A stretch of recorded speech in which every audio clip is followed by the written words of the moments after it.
Bonjour à tous, c'est Chloé, je suis ravie de vous retrouver aujourd'hui dans un nouvel épisode de Cryptalk.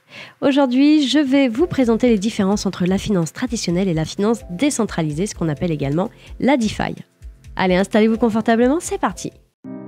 Cryptalk, c'est le podcast dédié à la crypto. Alors chaque vendredi, où que vous soyez, embarquez-nous avec vous.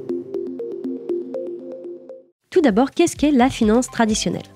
Eh bien, la finance traditionnelle est le système financier que nous connaissons tous depuis bien longtemps. Il est basé sur des institutions financières centralisées, telles que les banques, les courtiers en valeurs immobilières et les compagnies d'assurance.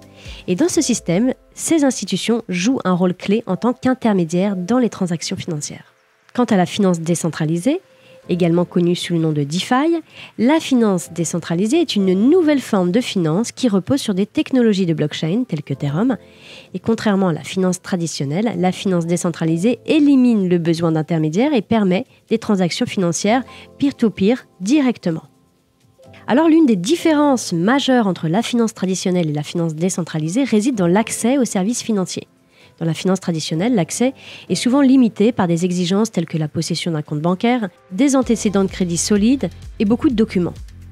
En revanche, dans la finance décentralisée, ça permet un accès beaucoup plus large à beaucoup plus de personnes, indépendamment notamment de leur situation géographique, de leur statut socio-économique ou encore de leur historique financier. Un autre aspect assez important à considérer, c'est la transparence. Dans la finance traditionnelle, les transactions financières sont finalement assez opaques et les utilisateurs doivent faire confiance aux institutions financières pour gérer leurs fonds de manière appropriée. En revanche, en DeFi, avec l'utilisation de la technologie blockchain, ça permet d'enregistrer toutes les transactions et ce de manière transparente et totalement immuable. Et ça permet aux utilisateurs de vérifier et de suivre toutes les opérations effectuées sur la blockchain. Dans la finance traditionnelle, vous trouverez toute une gamme de services tels que les prêts, les comptes épargne, les assurances et les investissements. Cependant, ces services sont souvent assortis de frais assez élevés et de délais de traitement assez longs. En revanche, la finance décentralisée propose également une large gamme de services, mais ceux-ci sont généralement beaucoup plus rapides, beaucoup moins chers et beaucoup plus accessibles à un plus grand nombre de personnes. On ne s'en rend pas forcément compte en France parce qu'ici, on a tout ce qu'il faut au niveau solutions bancaires, mais sachez que dans des pays comme le Salvador, par exemple, il y a énormément de personnes qui sont débancarisées. Et là, la DeFi est vraiment une alternative pour eux. En ce qui concerne la sécurité, la finance traditionnelle utilise des mécanismes de sécurité centralisés, tels que les mots de passe, des signatures électroniques, des protocoles de sécurité propriétaires. Cependant, ces systèmes peuvent être vraiment vulnérables aux attaques et au piratage. La finance décentralisée, quant à elle, utilise des smart contracts, donc des contrats intelligents, qui sont basés sur la technologie blockchain et qui sont conçus pour être résistants aux attaques et pour exécuter automatiquement les conditions.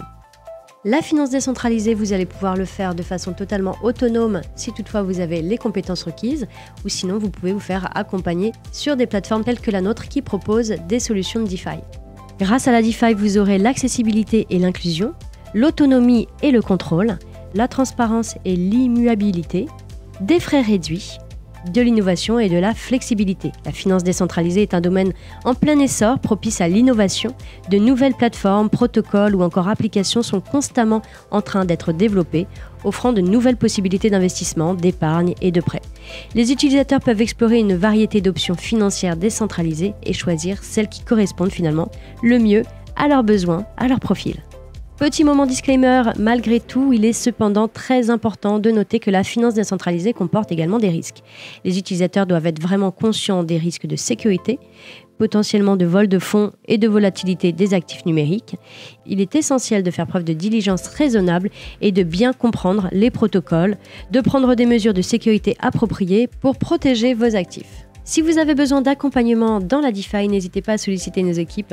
Nous avons une solution de stacking DeFi qui vous permettra de ne pas laisser votre argent dormir, de ne pas laisser l'inflation prendre le pas année après année sur la valeur de votre épargne, qui vous permettra de profiter d'un placement liquide, vous pouvez retirer à tout moment, et pouvoir bénéficier d'un versement récurrent de vos intérêts. Chez Filmaning, on vous propose énormément de solutions pour pouvoir générer du revenu passif. Profitez-en. Allez, ce podcast touche à sa fin. Merci beaucoup de l'avoir écouté. N'hésitez pas à liker, partager et mettre en favori si vous êtes sur une plateforme de streaming. Moi, je vous dis à la semaine prochaine pour un nouvel épisode. Ciao, ciao.